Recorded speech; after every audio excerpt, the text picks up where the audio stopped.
पूर्वांचल नामा में आप सभी का स्वागत है। मैं हूं शक्ति प्रकाश श्रीवास्तव और आप देख रहे हैं कार्यक्रम मतलब की बात। बिखरने लगा INDIA। अभी बिहार में विधानसभा चुनाव होने हैं। साल भर बाद 2027 में उत्तर प्रदेश में भी विधानसभा के चुनाव होने हैं।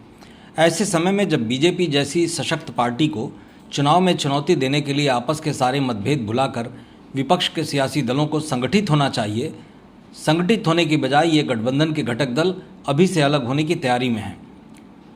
आम आदमी पार्टी जैसे घटक दल ने तो बाकायदा ऐलान कर दिया है कि अब वो INDIA गठबंधन का हिस्सा नहीं है। हालांकि दिल्ली विधानसभा चुनाव के बाद से ही यह पूरी तरह स्पष्ट हो चला था कि अब आम आदमी पार्टी गठबंधन खासकर कांग्रेस की सरपरस्ती कतई बर्दाश्त नहीं करेगी। कांग्रेस की वजह से ही उसने गठबंधन से दूरी बनाने का निर्णय लिया। सियासी गलियारे में आपके इस निर्णय पर खूब चर्चा हो रही है और कहा जा रहा है कि विपक्षी गठबंधन में अब बिखराव की शुरुआत हो गई है।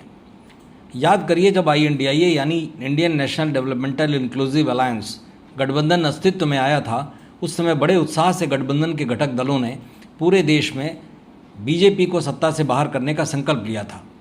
लेकिन पटना में हुई गठबंधन के पहले ही बैठक में इस बात का एहसास होने लगा था कि अपनों में गिव एंड टेक की सियासत करने वाले दलों का यह सामंजस्य कितने दिनों तक चल पाएगा। बहरहाल परिस्थितिवश बिहार के मुख्यमंत्री नीतीश कुमार के गठबंधन से बाहर होने के बावजूद कुछ ऐसा हुआ कि बीते लोकसभा चुनाव में गठबंधन को अपेक्षा से कहीं अधिक मुफीद परिणाम मिला। लेकिन उसके बाद से ही स्थितियां विपरीत होने लगी। हरियाणा, महाराष्ट्र आदि प्रदेशों के विधानसभा चुनाव में ही घटक दलों में बिखराव खुलेआम उजागर होने लगा। क्या समाजवादी पार्टी और क्या आम आदमी पार्टी, सभी ने घटक दलों में सबसे बड़े कांग्रेस के सामने अपनी शर्तों को रखना शुरू कर दिया। दिल्ली विधानसभा चुनाव में तो कांग्रेस को इन दलों ने बिल्कुल ही अलग थलग कर दिया।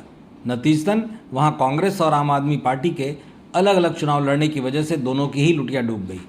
बीजेपी ने दशकों बाद वहां सरकार बनाने का स्वाद चखा। अब आम आदमी पार्टी के राज्यसभा सांसद संजय सिंह ने बाकायदा गठबंधन लोकसभा चुनाव के लिए था कहकर पार्टी को गठबंधन से अलग करने की औपचारिक घोषणा कर दी है। समाजवादी पार्टी की भी स्थिति कमोबेश आम आदमी पार्टी की ही तरह है, लेकिन नफ़ा नुकसान का आकलन कर दो टूक निर्णय करने में वो अपने को कमज़ोर महसूस कर रही है। कभी तो मन बनाती है कि प्रदेश में उसे कांग्रेस के साथ रहने से नुकसान है, जबकि कांग्रेस को फ़ायदा। यह सोच वो गठबंधन से दूरी बनाने को सोचती है, लेकिन जब देश के सियासी परिदृश्य को देखती है तो फिर अपना स्टैंड बदल देती है। फिर वो कांग्रेस से अपनी शर्तों पर संबंध रखने में ही भलाई समझती है। लेकिन अब हालात इस बात की चुगली कर रहे हैं कि अब गठबंधन बहुत दिनों तक अस्तित्व नहीं बचा सकेगा। मतलब की बात में आज बस इतना ही। कल फिर मिलेंगे इसी समय इसी चैनल पर। तब तक के लिए नमस्कार।